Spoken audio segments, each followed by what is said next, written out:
cross country, track and field meet with ahead of Conference USA Championships. We'll start with an opening statement and questions. Yeah, heading to Lynchburg, Virginia, starting out, I guess, leaving Wednesday morning. I'm excited to, see the teams compete. We're going to be competing on Friday and Saturday this week. And, just really looking forward to Conference USAs and got a full roster.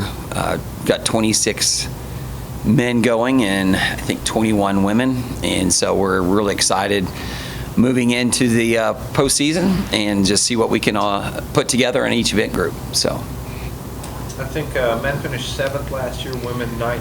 What does a successful meet look like for you guys this year, whether it's placement or individual? Kind of describe what would satisfy you.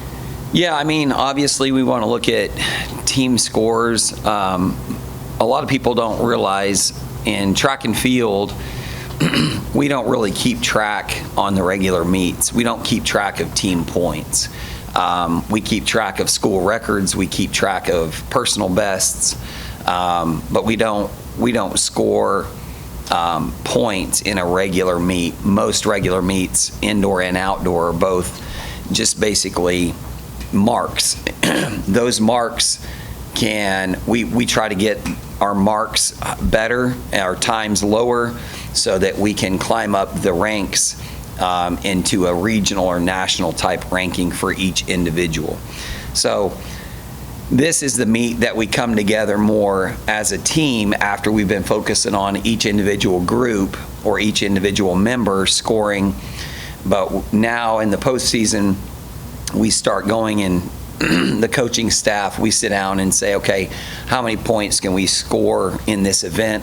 How many points can we score total so that we can try to ultimately win the meet. A successful meet for us would be to finish higher than we did last year. We're still reloading. We're still building our program to where, with this being my first season as permanent director, still building that program, getting the athletes that we really want to get in there to make a big difference. So, to better ourselves would be higher ranking than last year. So. Coach, I think it's undeniable to talk about, postseason and competing without talking about Sam Crenshaw, a guy who's broke his record over and over and over this year. He's obviously going to look to do that again, but what would it mean for him to do it on stage like this? Yeah, I think, Sam coming in as a sophomore, he's got a year under his belt now. He's been at this meet. We've actually made it a big point to go to some big meets, going down to Fayetteville, Arkansas, and competing against these high Power 4, Power 5 schools. I did that as a penultimate right before the conference meet so that would help the big eyes going into the conference meet for some of these freshmen and sophomores that are younger. So I think having that experience coming in 2 weeks before this conference meet is going to be really critical for the nerves, and so I'm really excited about Sam in particular. I mean, he's set school records almost every meet that he's went to, but doing it on this stage is going to be it's not going to be easy. He's got a couple of athletes. I know one from Kennesaw State that's very, very close to him, but if he puts it together and has another PR like his trend has been doing, I think we're going to be seeing him do really well. So, Cameron Horton was a guy last year that really kind of popped or peaked at the indoors. You sense that's building again for him? Where's he at heading into this game? Yeah, Cam's looking good.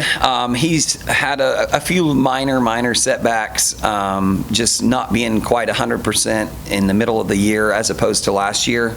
And so, where it may seem like he's not been as successful, I think the coaching staff has kind of held him back just to make sure he's running on all cylinders and he's running healthy.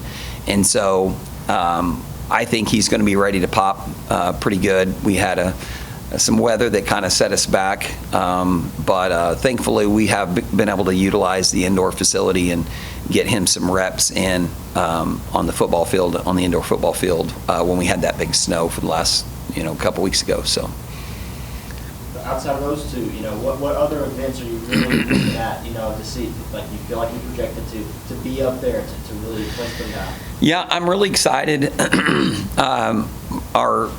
When I got here, the middle distance program and distance program was suffering a little bit, but I think we have now got some athletes in those spots that I'm really excited about. We've had a couple of athletes that have been here. Actually, these two specific athletes were on the team when I got here, and they've just really have gotten a lot better. Kinley Kunkel was an athlete that I got here. She was a freshman when I got here and has improved over 2 or 3 minutes in the 5K. She's going to be doubling in the 3K, 5K. She's coming off of PR. I think she's 3rd or 4th all-time in school history, which the distance program in the school history, the distance part those are some tough records because of the 1970s and 80s when they were just a national powerhouse. So really looking forward to her doubling. I think she's got a shot of going top 3 all conference for both the 3K, 5K. And then Wade Balcom in the 800, Trevor Hudnall in the mile. I think both of those are just really coming off of a really big meet in Fayetteville and look to go all conference in those 2 events as well. So. Coach, I asked you about this on Friday, but I'll ask you again. You've added some new coaches to the staff. How has that been able to help you guys, especially with individual attention to certain events, to be able to grow this program the way it is now?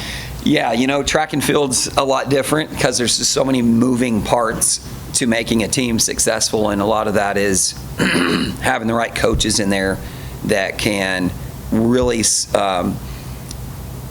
hone in on their specific athletes or specific event groups. And so with me being able to hire these new coaches on, I think the individual athlete it's reassuring to them that, hey, we're going to make sure and get you guys prepped as best as we can as a staff. Whereas before, it gets hard because you're moving around to different athletes and different event groups. And from an athlete's perspective, they are the one that matters. From a coach's perspective, we have to look at the whole picture, but we ultimately want to meet the needs of each individual athlete to try to get them as good and as equipped for the race as we can. So. And obviously we talk about other coaches coming in, but this is your first year as the leader of this program. Looking back on it, you've still got some more meets to go, obviously, this weekend, but how do you feel like, things have been developing for you in year 1?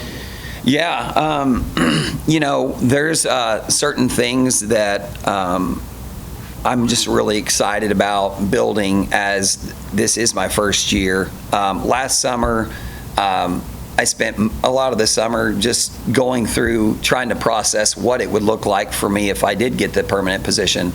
Now that I have a summer going into that and we have a spring going into knowing that I'm going to be that I'm now the permanent director, I think it's going to really benefit us recruiting in the spring. This is a hotbed especially for my sprints, throws, jumps area. Spring is a really hotbed for us for recruiting. It's like a really prime time for recruiting for next year. So I'm really excited. Like I said, I spent a lot of this year hiring new coaches. I was able to hire Brittany Henderson on as an assistant coach that's coaching our hurdles, high jump, and 400 meters. And then I hired on Rashad Scott just in August, I think, for our throws coach. And then Nico was hired on even later than that, I think right at September. It's been very busy, but I think I've got the right people in the right spots to be really successful. And a coach always wants to be successful right away, but I can see the light at the end of the tunnel. I can see what's happening and what's resonating, and it's just going to take a little bit of time, but I'm really excited. All right, it's been, I guess, a little bit over a year since Brent Chumley's sudden passing, and you had to step in and lead this program. How difficult was it to navigate that and keep this team together, having to go out and compete? Yeah, it was probably one of the most challenging times of my career. It was a time that it was a situation that I had never faced as a coach, balancing the grieving part, which was understandable. The grieving part for me, my staff, for the other staff members, and ultimately the athletes, having that grieving period and grieving time, while at the same time doesn't stay still, and we still have meets to go to, and we had to compete. And so finding that balance of understanding the grieving process, but at the same time trying to compete for Coach Chumley and in honor of him, it was something that I had never faced before, but I was really proud of the team coming together and the other staff members coming together and really making the most out of last year as possible. So. All right, thank you, guys. All right, thank you.